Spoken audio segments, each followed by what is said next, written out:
A very good morning, all of you. Welcome to the online classes of Bluebells Public School. I am your maths teacher, Naveen Singh, and today I will cover your chapter number 4 from maths book, and the name of chapter you can see on the board, that is linear equation in two variable. प्यारे बच्चों, कुछ भी समझने से पहले सबसे पहले हमें ये समझना होगा कि व्हाट इज इक्वेशन. इक्वेशन क्या होता है? Okay, so equation is simply the mathematical statement और एक्सप्रेशन टू शो इक्वालिटी. अगर मैं इसको एग्जांपल से समझाऊँ आपको, जैसे देखिए मैं कोई स्टेटमेंट बोल रहा हूँ कि सपोज कि a number is added to 5 gives the result 7. 5 में कोई नंबर ऐड किया जाता है और रिजल्ट क्या मिलता है? 7 मिलता है. हम नहीं जानते कि नंबर कौन सा है, तो हम इसको किससे रिप्रेजेंट कर सकते हैं? We can represent it with a variable. We can take x, y and for your suitability. तो 5 में कुछ जोड़ा जाता है, ऐड किया जाता है और रिजल्ट क्या मिलता है? 7 मिलता है. तो ये एक मैथमेटिकल स्टेटमेंट को डिनोट कर रहा है. मतलब कि मैंने जो मेरे सेंस में जो चीज़ है, जो मेरे माइंड में है, उसको मैं मैथमेटिकली डिनोट कर रहा हूँ कि a number is added to 5 gives the result 7. ठीक है, तो अगर ऐसा कुछ दिखता है, so that is what? Equation. Let's take another example. Like कई बार जब आप क्लास 6 या 5 के आसपास पढ़ रहे होते हो, तो आपको एक क्वेश्चन मिलता है कि what should be subtracted from 10. मैंने क्या बोला? रिपीट करता हूँ. What should be subtracted from 10 to get the result 6. ठीक है, तो जो वाट है इसको हम क्या करते हैं? किसी वेरिएबल से, जैसे इस केस में मैं y से रिप्रेजेंट करता हूँ. वी डोंट नो, अभी तो हमको y की वैल्यू नहीं पता है, लेकिन आप जरूर इसको पता कर सकते हैं. तो ऐसी कोई भी चीज़ आपको मिले तो वो क्या है? वो है इक्वेशन. ओके, इसके साथ कुछ बात और आपको समझनी है. प्यारे बच्चों, देखिए कि यहाँ पे जो वेरिएबल है वो कितना वेरिएबल है? वो सिर्फ एक वेरिएबल है, क्योंकि यहाँ पे एक ही अननोन टर्म है, दूसरा तो है नहीं. सेकेंड इक्वेशन में एक ही अननोन टर्म. ठीक है, तो ये इक्वेशन तो है. ये दोनों एग्जांपल जो मैंने आपको दिया है, of course these are the equation, but these equations are having only one variable. ठीक है, तो जिस तरह से ये वन वेरिएबल है, ऐसे ही अगर 2 वेरिएबल आपको मिलेगा तो वो क्या कहलाएगा? Equation in 2 variable. मैंने अभी एक टर्म लिनियर छोड़ा हुआ है, मैं आपको सबसे लास्ट में लिनियर बताऊंगा कि लिनियर क्यों लिखा हुआ है. Okay, so equation is a mathematical statement और expression to show equality in one variable. मैंने आपको पहले वन वेरिएबल समझा, जिससे कि आपको 2 वेरिएबल अपने आप समझ में आएगा. 2 वेरिएबल का एग्जांपल लेते हैं हम, बिकॉज हमको इस चैप्टर में तो 2 वेरिएबल ही पढ़ना है. So 2 variable is like कि the sum of 2 number is 10. थोड़ा छोटा लेते हैं. The sum of 2 number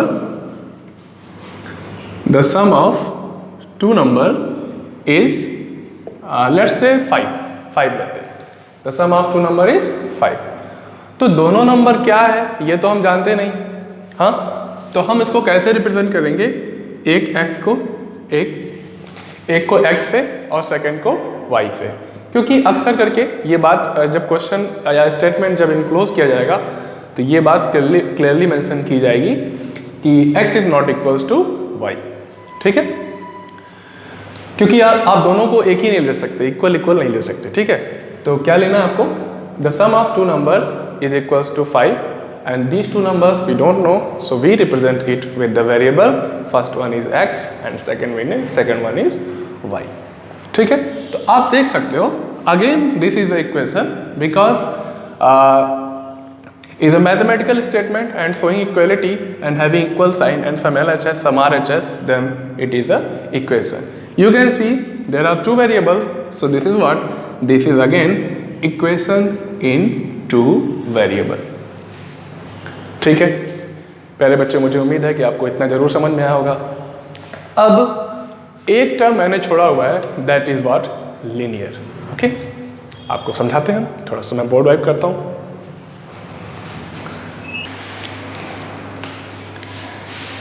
प्यारे बच्चों, आइए देखते हैं कि आपने अभी तक सीखा कि इक्वेशन इन टू वेरिएबल क्या है, और अभी हम सीखेंगे कि लीनियर क्या होता है, why it is called linear equation.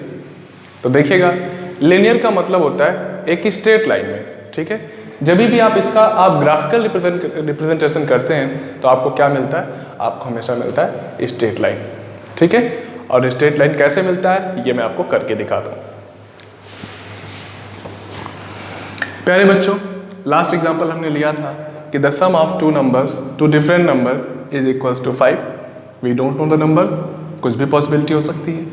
हो सकता है कि x 0 हो और y क्या हो, 5 हो। क्या क्या पॉसिबिलिटी आप देखिए, हो सकता है कि x 0 हो, y 5 हो सकता है कि x 1 हो और y 4 हो। Along with that, it can be 2 and y can be 3. Then you can find many possibilities, ठीक है। I am not showing all possibilities, क्योंकि मेरा काम इतने से ही हो जाएगा, ठीक है। तो ये पॉसिबिलिटी है कि x और y क्या क्या हो सकता है अगर ये कंप्लीट नंबर है या होल नंबर है तो, ठीक है। तो मैं दिखाता हूँ। फर्स्ट केस है कि x इज 0, y इज 5। तो x इज 0, y इज 5। आपने ग्राफिकल रिप्रेजेंटेशन इसके जस्ट पहले चैप्टर में पढ़ा है, जहाँ पे आपने कोऑर्डिनेट ज्योमेट्री सीखी है। तो 0,5, where is 0? This is 0, origin 0, 0x के लिए और y के लिए क्या है, 5 है। तो 0,5 की पोजीशन कहाँ पे आएगी, यहाँ पे आएगी। So this is the point showing 0,5, ठीक। सेकेंड में क्या है, 1 and 4। Second is 1,4। So 1 is for x, you can see 1 is here, and 4 is for y के लिए। तो इसका रिप्रेजेंटेशन कहाँ पे होगा, यहाँ पे होगा। देखिए दूसरा पॉइंट मिल गया आपको। ऐसे ही आप 2,3 भी रिप्रेजेंट कर लीजिए कि अगर x 2 है तो y क्या होगा, y होगा 3। तो 2,3 कहाँ पे होगा, देखिए 2 यहाँ पे है, 3 यहाँ पे है, y का 3, x का 2। तो इसके सामने और इसके सामने आप आएंगे तो यहाँ पे आपको पॉइंट मिलेगा। This is what 2,3, this is what 1,4। मैं लिख देता हूँ, कोई दिक्कत नहीं मुझे। 1,4, 2,3 and this is what, this is, यहाँ पे एरो लगाना बहुत जरूरी है, 0,5। यू कैन शो, आप और भी इसमें दिखा सकते हो। जैसे देखिए, हो सकता है कि x 3 हो और y क्या हो, 2 हो। तो इसको भी आप यहाँ पे रिप्रेजेंट कर लो, 3,2। x 3 हो सकता है, y 2 हो सकता है। तो अगर x यहाँ पे ले आओगे, 3 ले आओगे तो 2 यहाँ पे आएगा, 3,2, ठीक है। प्यारे बच्चों, ये रफ वर्क है। अब देखिए जितने भी पॉइंट्स मैंने यहाँ पे एलोकेट किए, अगर आप इन सारे पॉइंट को एक लाइन से अगर आप मिलाएं तो क्या मिलेगा आपको, देखिए क्या आपको एक स्ट्रेट लाइन मिल रही है। तो इसी स्ट्रेट लाइन के कारण इसका नाम क्या होता है, लीनियर इक्वेशन होता है। इसके साथ ही एक और रीजन है लीनियर इक्वेशन कहने का, कि जब आपने चैप्टर नंबर 2 पढ़ा था, जहां पे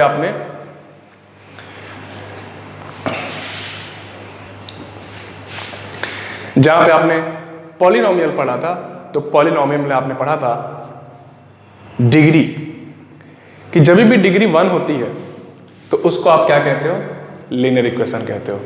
अगर डिग्री 2 होती है then it is called quadratic. In the same way, अगर डिग्री 3 है then it is called cubic.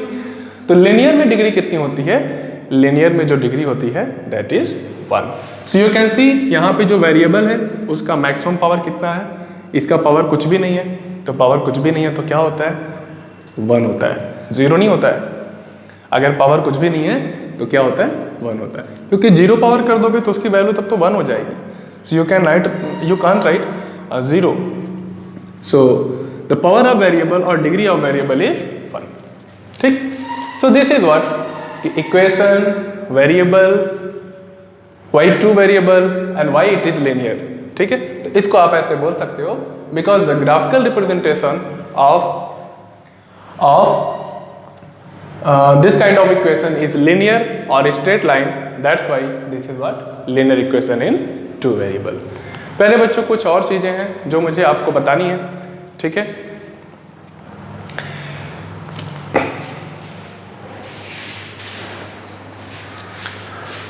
पहले बच्चों you can see what I have written here, that is what standard form. What is standard form? किसी भी structure को दिखाने के लिए मैथमेटिक्स में, स्पेशली अलजेब्रिक स्ट्रक्चर को दिखाने के लिए आपको एक कॉमन एक्सप्रेशन बनाना पड़ता है जिससे आप स्टैंडर्ड फॉर्म डिनोट करते हो, ठीक है। So you can see here कि linear equation in two variable का एक स्टैंडर्ड फॉर्म क्या है, that is what ax + by + c, but condition is where a b c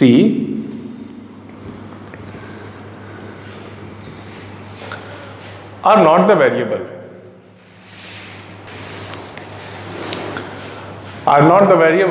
they are the constant term, but condition is a and b is not equals to 0, ठीक है। ये enclose करना क्यों जरूरी है, a और b जो है वो 0 क्यों नहीं हो सकता। पहले बच्चों देखिएगा, अगर आप a की वैल्यू को देखिए, अलजेब्रा में जो x और y होता है इसको तो हम वेरिएबल रिप्रेजेंटेशन करने के लिए करते हैं।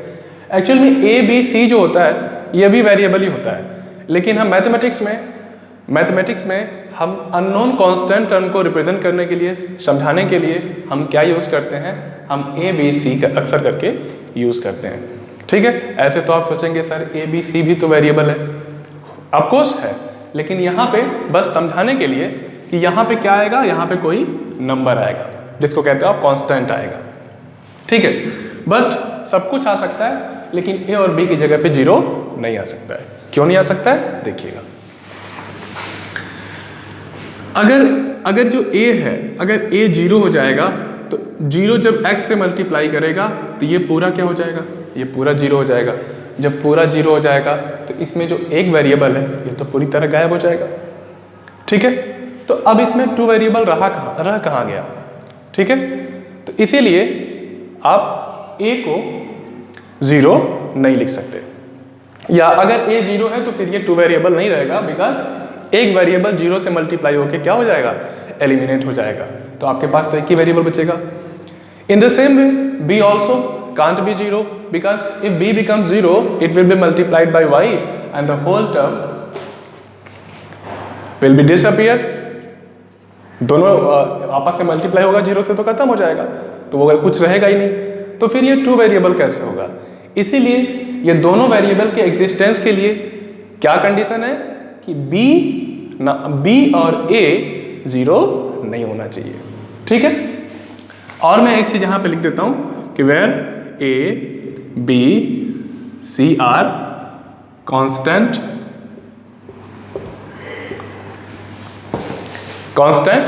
but condition is you can see here, okay। So these are the criteria and common information about the linear equation in two variable। पहले बच्चों अगर आपको इतनी बातें समझ में आई है तो आप एक्सरसाइज 4.1 जो बिल्कुल फर्स्ट पार्ट है उसको आप जो है सॉल्व कर सकते हैं, ठीक है। ऑफ कोर्स कुछ दिक्कत आपको आ सकती है, बट आप मेजरली उसको आप जरूर सॉल्व कर सकते हैं।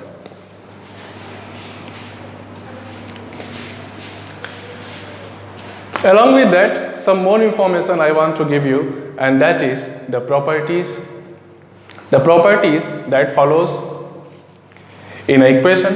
एक इक्वेशन में कौन सी प्रॉपर्टीज फॉलो होती हैं ये भी आपको सीखना ज़रूरी है, ठीक है। और कुछ बेसिक्स है, मैं उसको यहाँ पे बहुत अच्छी तरह आपको समझाना चाह रहा हूँ। देखिए प्रॉपर्टी क्या है कि जैसे मैं एक एक्सप्रेशन लिख रहा हूँ,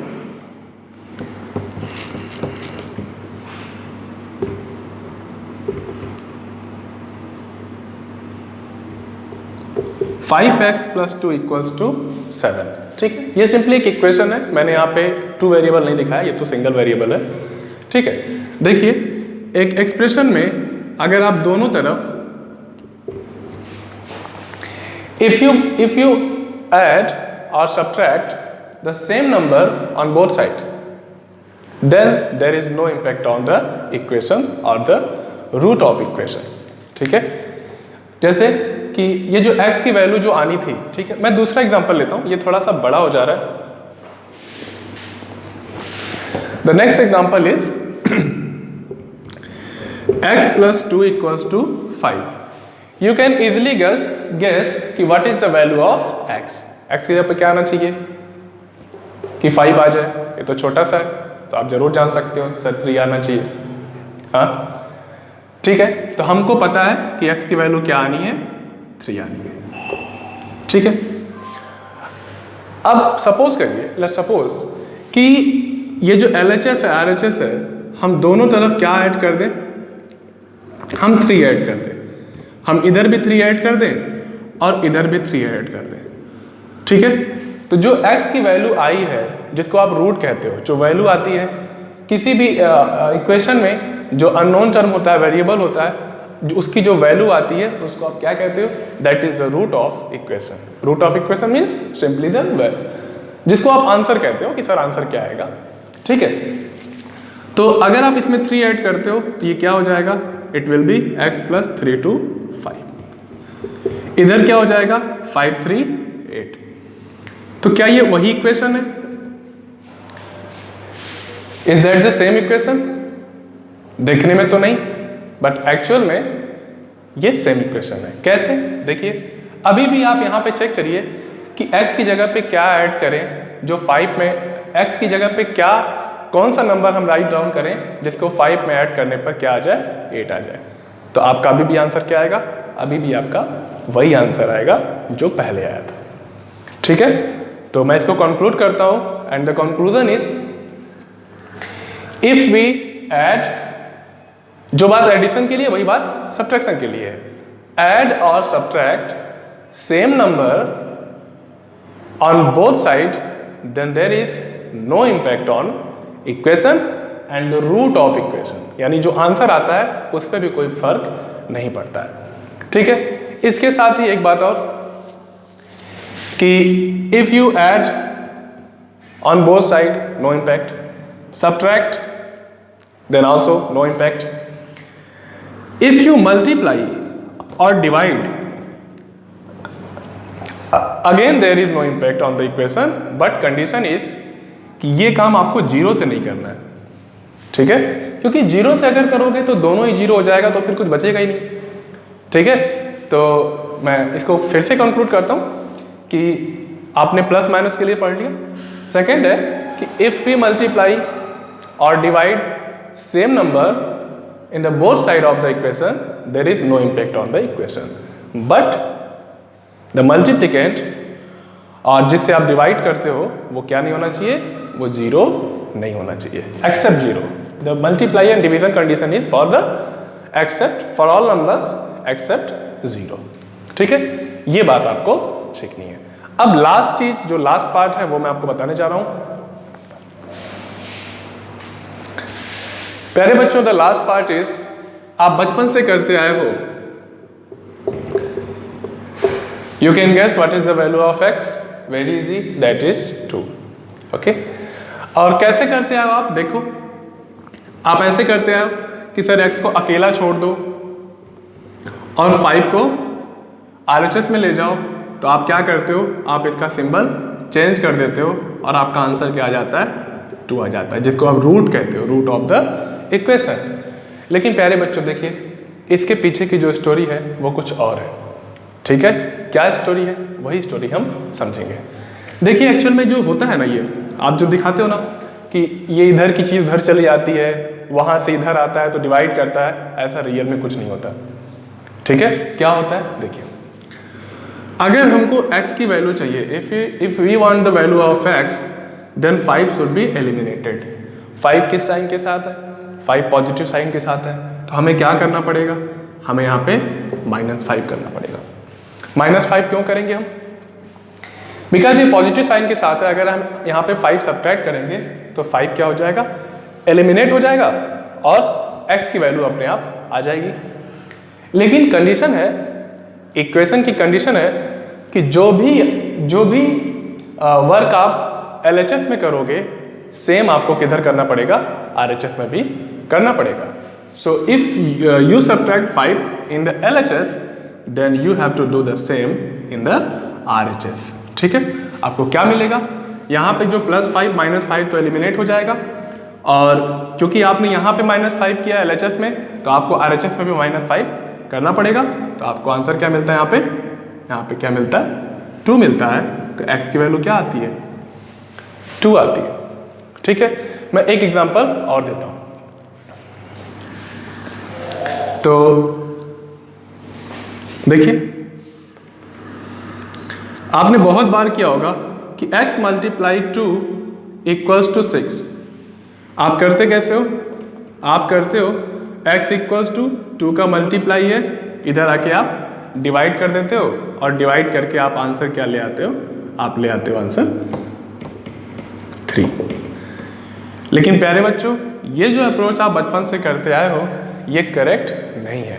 तो करेक्ट क्या है, देखिए, अगर इसी को हम कंप्लीट तरीके से, कंप्लीट मेथड से अगर करें तो क्या होगा, आपको लिखना पड़ेगा कि व्हाट वी डिड एक्चुअली, हमने किया क्या, हमने 2 से इक्वेशन के RHS और LHS दोनों को डिवाइड किया। क्यों डिवाइड किया, because we want to value of x, हम x की वैल्यू चाहते हैं। तो हमें क्या करना पड़ेगा, हमको ये 2 एलिमिनेट करना पड़ेगा। और 2 एलिमिनेट कब होगा, जब आप इसको क्या करोगे, 2 से डिवाइड करोगे।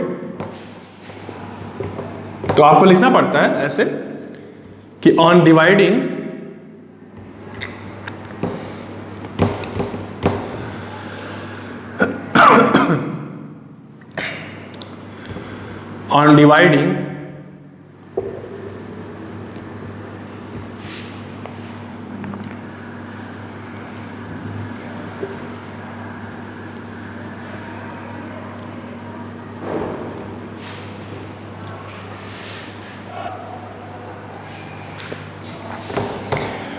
on dividing the equation on both sides, on dividing the equation by 2। ठीक है, बोथ साइड मैं नहीं लिख रहा हूँ, समझ लीजिए। तो दोनों तरफ जब आप 2 से डिवाइड करेंगे तो क्या होगा, देखिए ये एक्चुअली क्या है, ये है 2x, ये क्या है, दिस इज 6। अगर आप यहाँ 2 से डिवाइड करेंगे तो आपको RHS में भी 2 से डिवाइड करना पड़ेगा, यही तो प्रॉपर्टी है। तो जब 2 से आप डिवाइड करेंगे तो 2 कैंसिल होगा, 1 जा हो जाएगा, और यहाँ पे आप करोगे तो क्या मिलेगा, 2 3 जा 6। तो x की वैल्यू क्या आ रही है, 3 आ रही है। तो ये वो चीज़ें हैं जो आप बचपन से करते आए हो, लेकिन इसके पीछे का बेसिक क्या है, वो यही है कि if we do the same act on both side of equation, there is no impact on the equation, and also its root are same in both the cases. So thank you very much. आप 4.1 आप start कर सकते हैं। अगर further आपको कोई दिक्कत आती है तो आप मुझे कमेंट करके लिख सकते हैं, मैं ज़रूर उसका क्लैरिफिकेशन आपको दूंगा। Thank you very much.